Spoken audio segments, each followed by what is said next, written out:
What does it take to become a ghost? Not a memory, a ghost. A lasting, unsettling presence that haunts an entire industry for half a century. They told her she was a liability. Her skin was the wrong shade. Her face was the wrong shape. Her very existence was, in their words, unmarketable. Now imagine taking that rejection and turning it into a weapon. This is not a story about a model. This is the story of how Grace Jones was declared unsellable and decided to become priceless. What you are about to see will change everything you think about beauty, power, and the terrifying cost of being unforgettable. And it all started with a preacher's daughter who was scolded for the sin of wearing lipstick. Picture Spanish town, Jamaica, 1948. A little girl named Grace Beverly Jones is growing up in a world of thou shalt not. In a strict Pentecostal home, makeup was called the devil's paint. Secular music was a one-way ticket to damnation. Discipline was quick and severe. This was a world built to crush the ego, to force humility. Every mirror felt like a trap, every bright thought like a possible sin. In that place, a child's imagination could either die or learn to breathe in secret. But Grace was a pressure cooker of rebellion. She started hoarding forbidden things, torn pages from Vogue that felt like maps to another world, hidden costume jewelry that hinted at different lives, smuggled lipstick that promised change.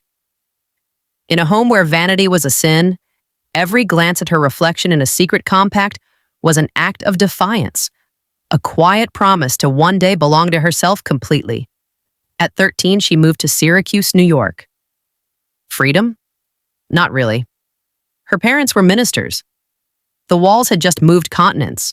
The hymns only had a different accent. But the sparks of rebellion were already burning, embers waiting for wind.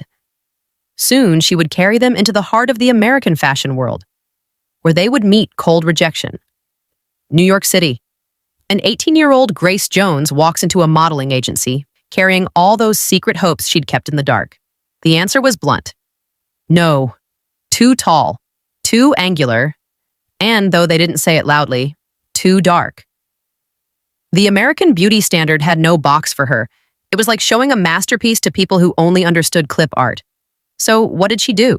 Did she apologize? Did she change? Did she smooth away her edges to fit their mold? She got on a plane. Paris, 1970. The feedback there could be even harsher in its honesty. One agent looked her in the eye and told her, "I can't sell you." Imagine being told your skin color makes you damaged goods, that your very self is a commercial liability. But Paris had a secret.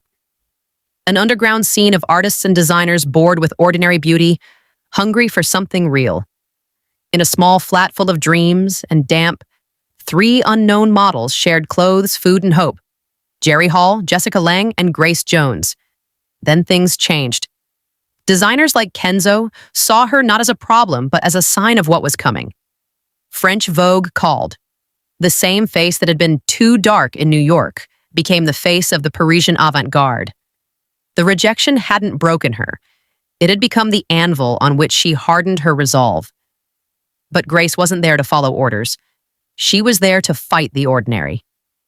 She began to build her armor piece by piece.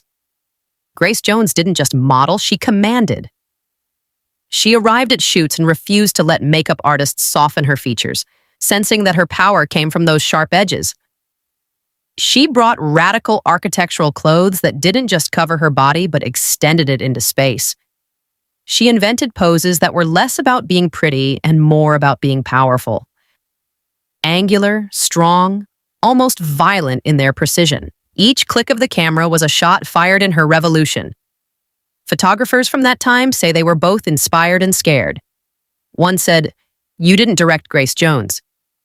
You just held on for the ride." She turned photo shoots into psychological duels, and she never lost. She wasn't trying to be pretty. She wanted to be powerful. That change turned every shoot into a show of force, a lesson in the language of dominance. Think saying no to a stylist is awkward? Try delivering a look that rewrites a whole fashion magazine. Grace made being difficult into an art, knowing that compromise kills genius. With her persona taking shape, she needed a new stage, a cathedral for her fierce new faith. She found it in the most decadent, dangerous playground on Earth, Studio 54. Studio 54 wasn't just a nightclub, it was a crucible. Grace Jones rose from it, reborn in neon and shadow.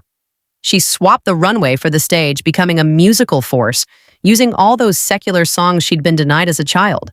Her voice was not pretty, it was a command.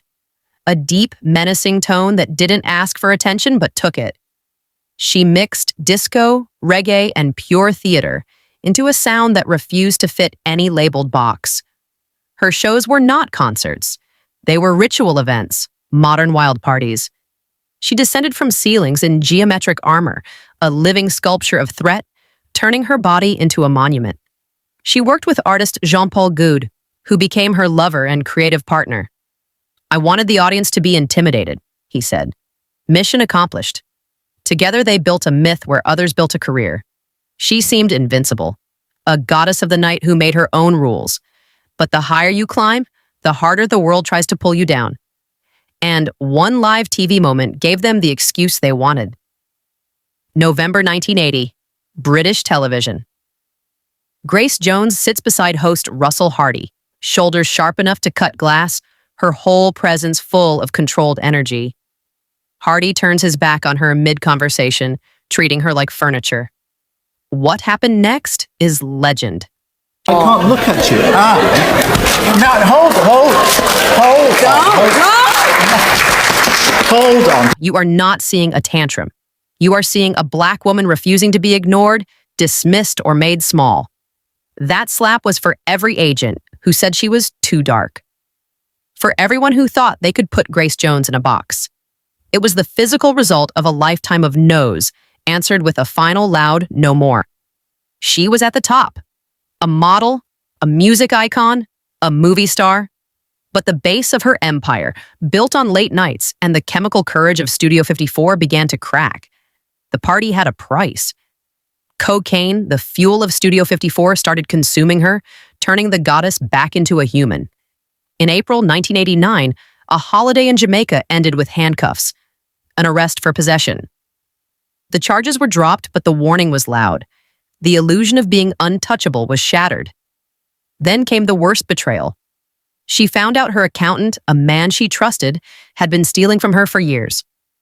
Over half her money gone. The empire she built with her body and will was looted while she was too high to see. It was a theft that cut deeper than money. It stole her history and struggle. And then the plague came. AIDS swept through her world, killing friends, collaborators, her chosen family, the people who knew the special madness of their golden era. One by one, they died. The phone became an instrument of dread.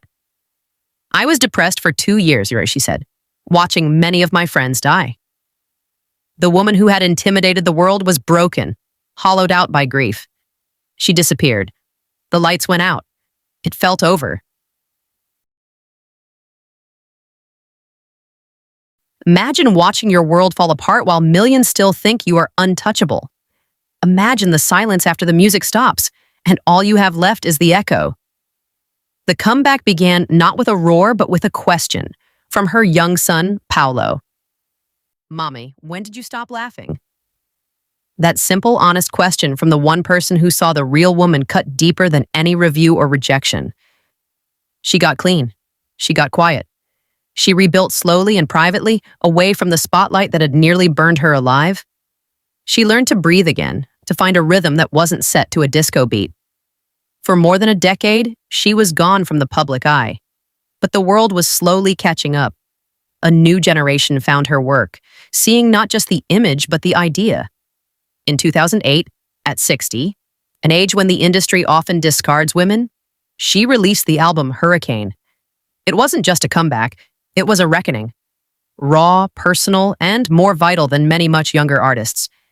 It was the sound of survival. And in 2012, for the Queen's Diamond Jubilee at 64, Grace Jones performed for a formal audience and gave a bold, physical show while hula hooping. At an age people expect to be retired, she gave a performance of sheer, daring, physical power that silenced critics. It was more than showmanship. It was a statement. She was still here, still moving, still impossible to hold down. She didn't just return, she rose above. Today, Grace Jones is in her 70s, a grandmother, a living legend. She is the blueprint that acts from Lady Gaga to Rihanna have studied, but never fully copied, because you cannot copy a soul. She once wrote, "They dress up as though they are challenging the status quo, but by now wearing those clothes, they are not challenging, they are conforming." She knows that real rebellion is not a look. It is a way of being, born from real hardship. She is the original. The one they couldn't sell, who became priceless. The one they told to be quiet, who taught us the power of a well-timed slap. The one they called too dark, who became a light for those in the shadows. She is the ghost that still haunts fashion, the yardstick by which all models with attitude are measured. Not for their beauty, but for their courage. So the next time you see a model with a fierce, androgynous look or a performer pushing a boundary, remember the woman who had to lose everything to win it back on her own terms. Remember the cost of that freedom. The woman who was told she was unmarketable and chose to become the one thing the industry could never afford to lose. She's Grace Jones, and she's still terrifying. And honestly, wouldn't you be disappointed if she were anything else?